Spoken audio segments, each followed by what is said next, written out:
Okay, everybody, and welcome to today's podcast, where we're very, very delighted to be speaking to Captain Pradeep Chawla, who is very much a familiar face to many of us in the shipping industry.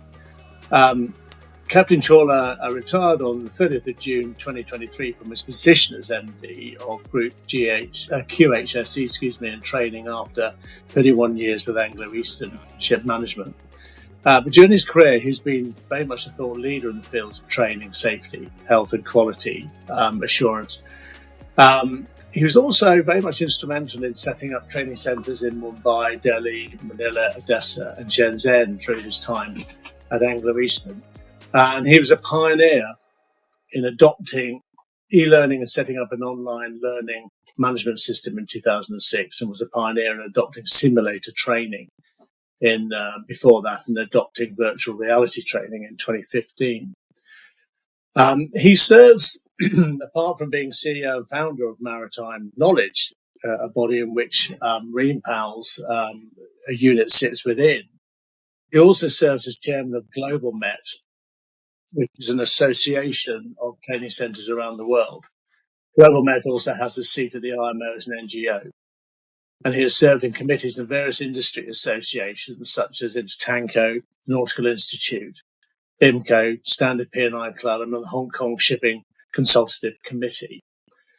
And he really brings together, his passion for contributing to safety and accident prevention through education and training. Pradeep, it's a pleasure to talk to you today, and welcome to the podcast. Just really wanted, first of all, Sean, just to get your...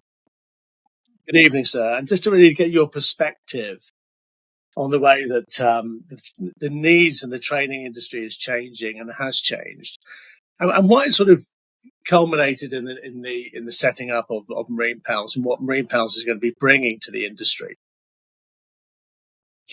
Okay. I think the way all of us in the society are getting affected by the various new channels of media, it is changing the way we absorb knowledge. I think reading out from fat textbooks is a thing of the past.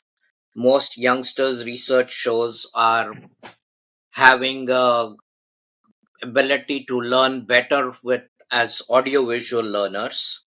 And this has been found out in research for many years, that all of us are liking the medium of video especially, and that was the reason for the success of YouTube. And in fact, you might notice that a lot of youngsters now do not use Google for searching. They go to YouTube for searching for a video on whatever subject they want to research. And there is a general apathy towards reading a lot of text.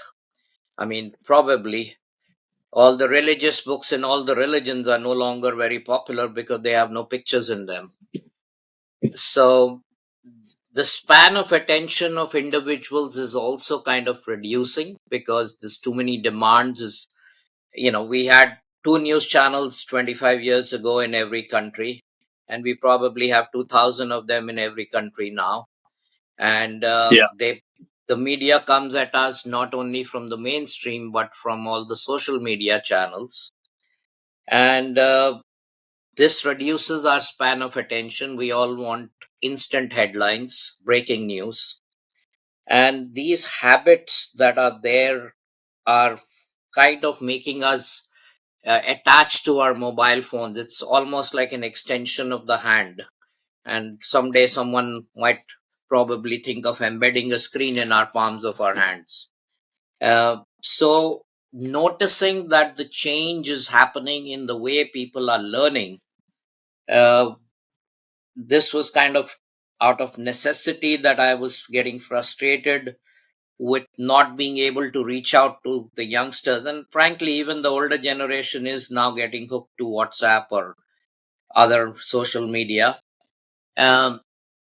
That kind of made me think about it, that, if we cannot change the world's social habits, why don't we instead adopt those social habits and try to teach safety and accident prevention through these mediums?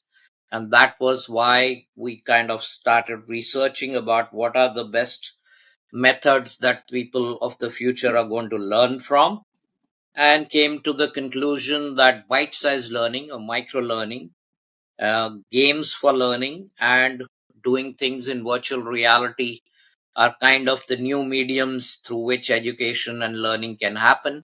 And that was kind of the birth of Marine PALS after leaving Anglo Eastern.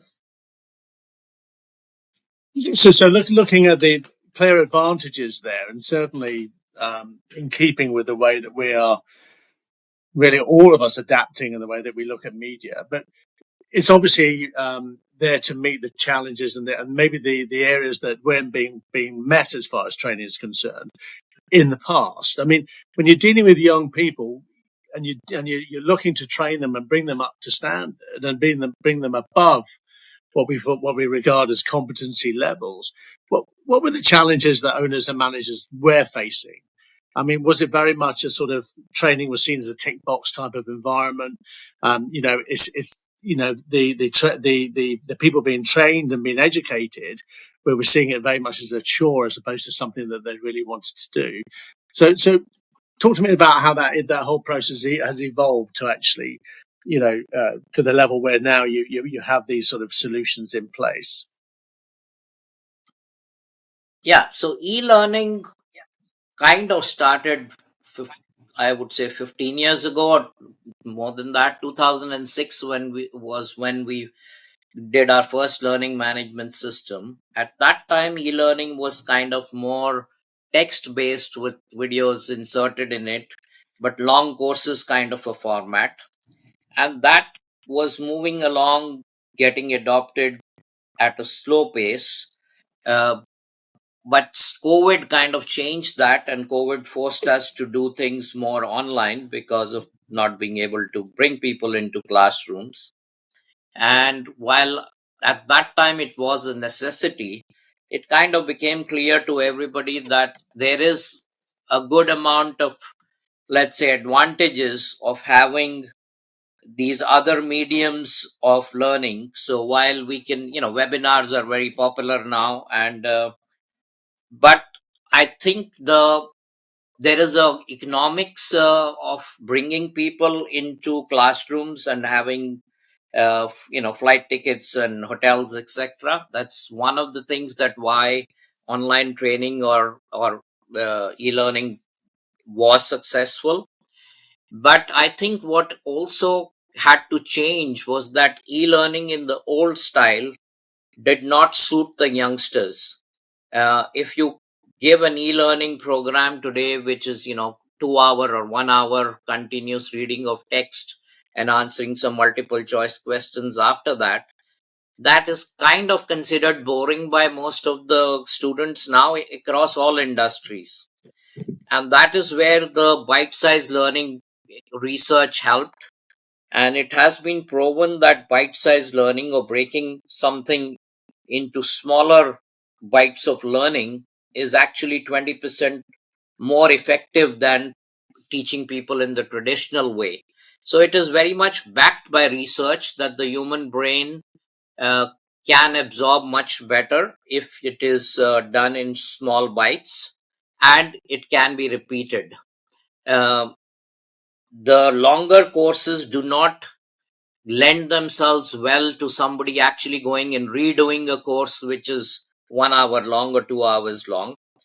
And whereas if it is in a, let's say, a 7-minute video, which is what we do, then there is a good chance that just before doing a particular task, someone might actually go around and look at that video. So we do two kinds: less than a minute and less than 7 minutes. The less than a minute is kind of to appeal to the Instagram users with the reels, or YouTube shorts, or the 60-second news. I mean, if you notice, Euronews is gone away from the long discussions, and all of their news is now kind of in less than a minute. It's a headline, and it's a few pictures, and they move on to the next one. So I'm pretty much adopting the same principles, but for safety training, as people are using for news channels, etc. And it is backed by research that it is more effective, and hence the adoption of bite-sized learning. The reason for evolving into games is that if you ask most people, as you mentioned, it would be a tick box exercise, or oh, we have to do this training because the company is forcing us to do it. I wanted to take away that mental block towards looking at training as something of a chore. What I think is, what do we learn best? I mean, if let's say if we are fond of baking, we would probably spend hours looking through YouTube channels for the right recipe to bake the cake of our choice. So people learn according to their interests, and they are willing to do a lot more if it is not accompanied, if the learning is not accompanied by multiple choice question test after everything. We are learning every day of our lives. We do not get examined for everything that we learned. I mean, if you're a married person, that you then you do know that if you leave your shoes around under the sofa, your wife is going to tell you to put it in the right place, right? There's no Yeah. examination to learn that, but a repeated pointing out twice, and then you remember to do it, right? Because you know that it's the right thing to do. So similarly, by bringing some fun into learning, by making games for learning, I believe we can engage the student far more than we can with forcing them to do 1 hour or 2 hour long traditional e-learning courses. And I think So actually, hope that answers. Captain, when you look at these sort of 1 minute reels that we see on Instagram and on Facebook and what have you, they're very compelling. I mean, there's no doubt about it. They take you along with it, and then even that sort of 7 minute um, snippet there that you're talking about there, where you're actually maybe concentrating on an area. Um, is that enough time to cover the particular subject matter, or is it, I suppose, coming down into those bite-sized chunks, isn't it? When you're looking specifically at one area, and 7 minutes is enough for that. No, sometimes it is not enough, but then you adopt the same logic as a Netflix 6 episode and 8 episode series. So Yeah, you can still cover the topic with a number of 7 minute videos. Typically, most topics would get covered in two, maximum of 3 episodes, you could say. So, like we've done something on anchoring and deep water anchoring, and that could be, one video of 20 minutes, or it can be two videos of 7 minutes each.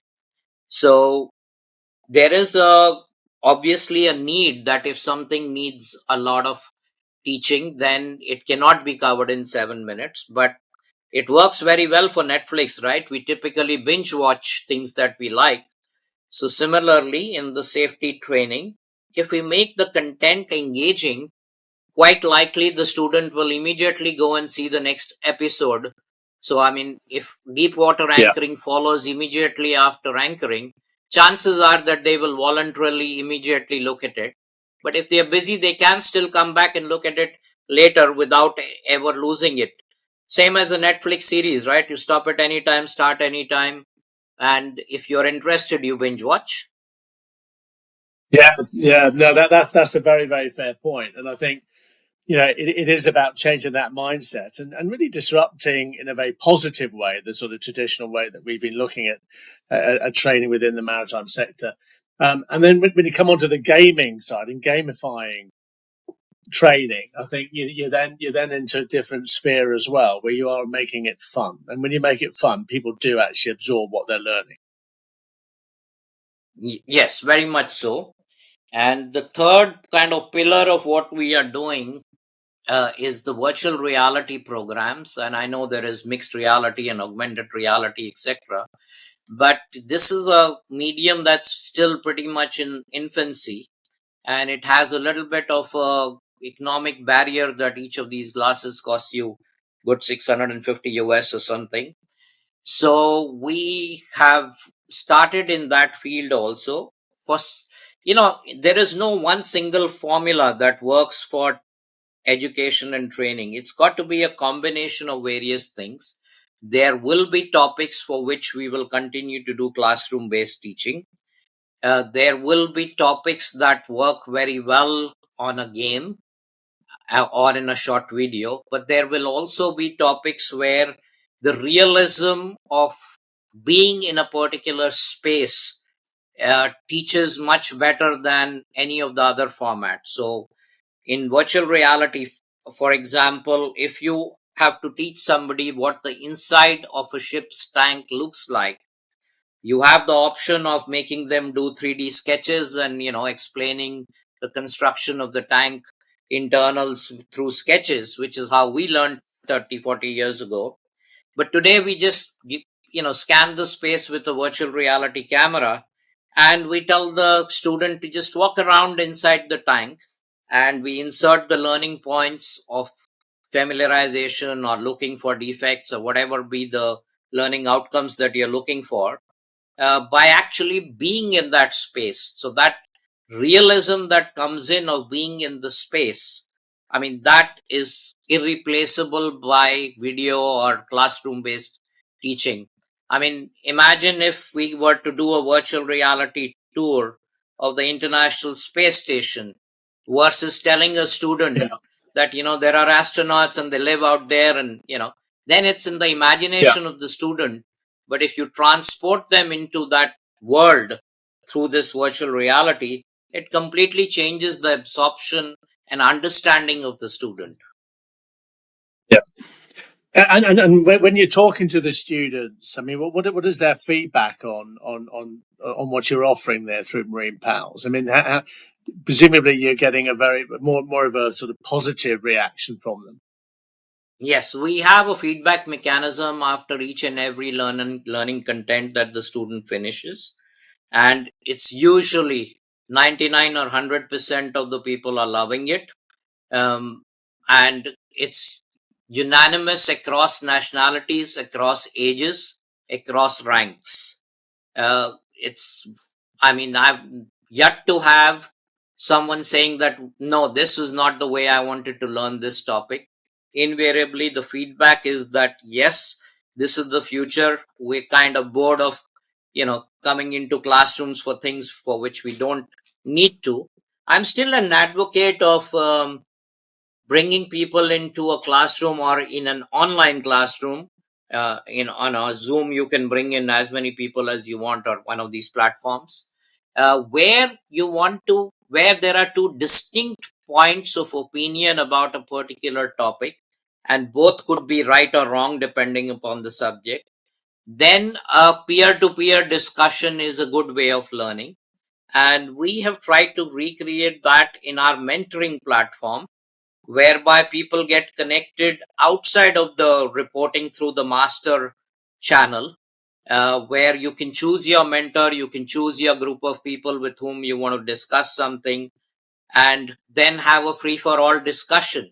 I mean, the only difference is that instead of having a beer afterwards together, you end up with the online session without being able to go. So you have to, you know, uh, drink your beers next to your computer saying cheers to the others in the group, which is not the same as being next to each other, but it's a pretty close thing together, and it makes it easier to interact across nationalities, shipping being such an international thing. So, I mean, if you have, let's say, Ukrainian crew, Indian crew, Filipino crew, British crew, and how do you bring these people together? Which place would you bring them to for a seminar or a conference? It's always a challenge.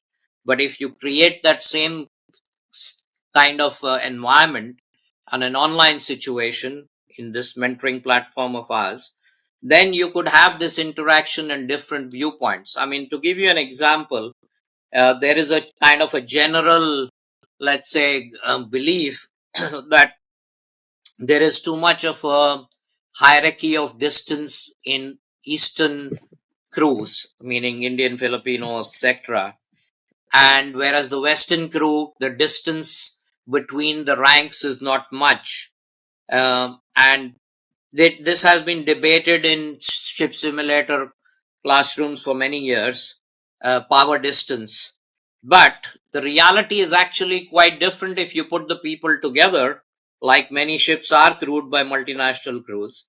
And you will find that a seafarer is a seafarer, and it really doesn't matter about its good behavior versus undesired behavior. So a captain of any nationality that does not allow good feedback to be given in the on the bridge during navigation is not successful, irrespective of the nationality he or she sails with. So in Yeah. such cases where there is a different viewpoint, cultural differences, a good discussion is warranted.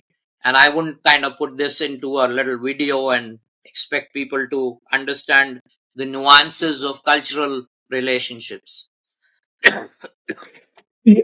And I think this whole issue of mentoring is such an important element there, and as we all do every day, we learn from others around us, irrespective of what we're doing, and we feed that off, and that's a very, very effective way.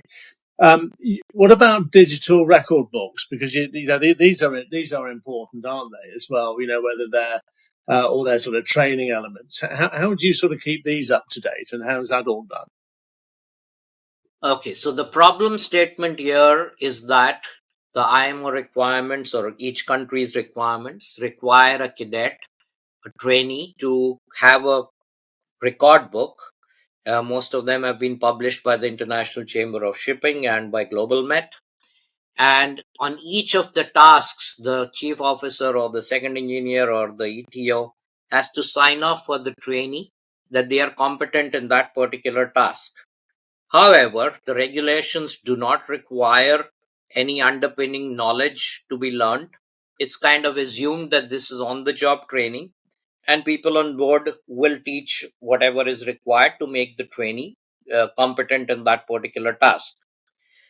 The reality of the world is that people do not either have the time, because the number of people on board is bare minimum scales, and the other one is that the trade of the vessel, say, take for example a chemical tanker running around in the North Sea, people don't even have enough time to sleep on those ships. So the chances of them mentoring and teaching the cadets what they require to become competent in a particular task is very difficult to achieve.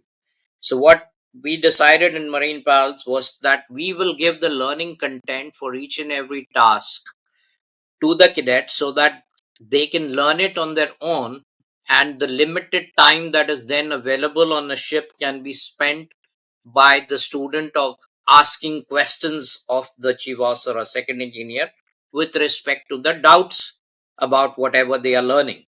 And this has been very successful, because the students, the chief officer who doesn't have the time, or the second engineer, now does not need to sit with them, or the old style of learning, okay, find out this and come to me tomorrow and we'll discuss it.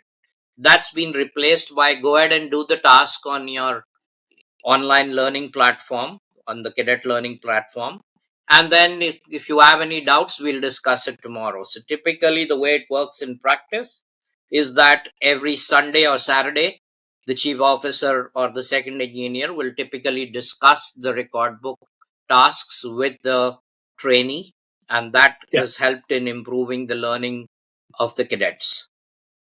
Right. Looking really forward now, just finally, and it's been fascinating getting your perspective on the industry so far. Um, Shipping is changing. All of our perspectives are changing. The world is becoming more intertwined with technology and AI and all of these elements. How do you, and if we were sitting down in 2 or 3 years' time, Captain, what would you be telling me as to how the industry and the training, the development and the delivery of training has altered? Because it very much looks like you're at the forefront of this and what you're doing, and what is going to be on your dashboard, do you think, over the next 2 to 3 years of Marine Pals?